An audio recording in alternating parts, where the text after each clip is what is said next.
ഭാര്യയെ വെട്ടിക്കൊലപ്പെടുത്തിയ ശേഷം ഭർത്താവ് ആത്മഹത്യ ചെയ്തു. പുന്തലയിൽ ദീപ്തിയാണ് കൊല്ലപ്പെട്ടത്. അതിനുശേഷം ഭർത്താവ് ഷാജി ഫാനിൽ തൂങ്ങി മരിച്ചു. മനീഷ് മഹിബാൽ വിവരങ്ങളുമായി ചേരുന്നു. മനീഷ്, വളരെ ഷോക്കിംഗ് ആയിട്ടുള്ള വാർത്തയാണല്ലോ. Good morning.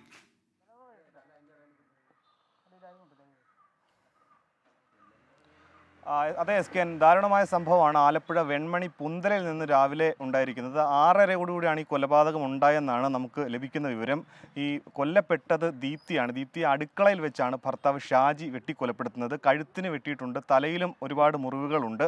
തല വെട്ടുകത്തി കൊണ്ട് അടുക്കളയിൽ വെച്ച് നടന്ന കൊലപാതകത്തിൽ തല മാറി നിന്നു, അതായത് കഴുത്തറുത്തു എന്നാണ് നമുക്ക് അറിയാൻ സാധിക്കുന്നത്. പിന്നീട് നാട്ടുകാരൊക്കെ കൂടി ചേർന്നാണ് ദീപ്തിയെ അടുത്തുള്ള താലൂക്ക് ആശുപത്രിയിൽ എത്തിച്ചത്.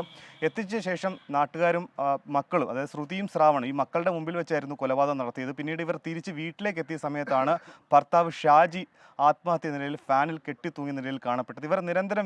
ഇവർ തമ്മിൽ, ദീപ്തിയും ഭർത്താവ് ഷാജിയും തമ്മിൽ നിരന്തരം വീട്ടിൽ പ്രശ്നങ്ങൾ ഉണ്ടായിരുന്നു എന്ന് നാട്ടുകാർ പറയുന്നുണ്ട്. എന്തായാലും കൊലപാതകത്തിലേക്ക് നയിച്ച കാരണം എന്താണെന്നുള്ള കാര്യം അറിഞ്ഞിട്ടില്ല. എന്താണെങ്കിലും മൃതദേഹം മോർച്ചറിയിൽ സൂക്ഷിച്ചിരിക്കുകയാണ്. വരുന്ന മണിക്കൂറുകളിൽ പോലീസ് അന്വേഷണം ആരംഭിച്ചിട്ടുണ്ട്. എന്താണ് സംഭവിച്ചതെന്ന് അടക്കമുള്ള കാര്യങ്ങൾ അറിയാൻ സാധിക്കും. S K.